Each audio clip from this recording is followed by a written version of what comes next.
আজ বাংলার নববর্ষ, গোটা রাজ্য জুড়ে যেন উৎসবের আবহ। কিন্তু যারা চাকরি হারিয়েছেন তাদের কাছে নতুন বছরের এই সকাল যেন রাতের চেয়েও অন্ধকার। কারণ তারা এখন দিশেহারা।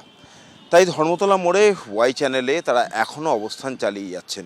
চাকরিহারা শিক্ষক শিক্ষিকা এবং শিক্ষাকর্মীরা লাগাতার তাদের আন্দোলন অবস্থান চালিয়ে যাচ্ছেন চাকরি ফিরে পাওয়ার জন্য।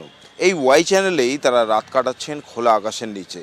আর এইখানে বসেই বাংলা নববর্ষের প্রথম দিন তারা পালন করছেন খুশি নয়, দুঃখে। আমি একটু ছবিটা দেখাতে বলবো আমার সহকর্মী সন্দীপকে। এখানে বিভিন্ন রকম পোস্টার তারা দিয়েছেন, যেখানে তারা জাস্টিস চাইছেন, বিচার চাইছেন তাদের যেভাবে চাকরি চলে গিয়েছে। শুধু তাই নয়, তার পাশাপাশি এখানে একটা বাক্স রাখা হয়েছে। এই বাক্সে তারা চাইছেন যে সাধারণ মানুষ তারাও তাদের পরামর্শ এই বাক্সে দিয়ে যান, যে কিভাবে রিভিউ পিটিশনের সময় কোন কোন আইনি দিকগুলো তারা রেখে রিভিউ পিটিশন করবেন, কোন কোন আইনি জটিলতা কিভাবে কাটানো যায়, সেই সমস্ত বিষয়ে সাধারণ মানুষের থেকেই তারা পরামর্শ চেয়েছেন। এবং এখানে খোলা আকাশের নিচে রোদ ঝড় জল মাথায় নিয়ে তারা এই আন্দোলন চালিয়ে যাচ্ছেন, অবস্থান চালিয়ে যাচ্ছেন।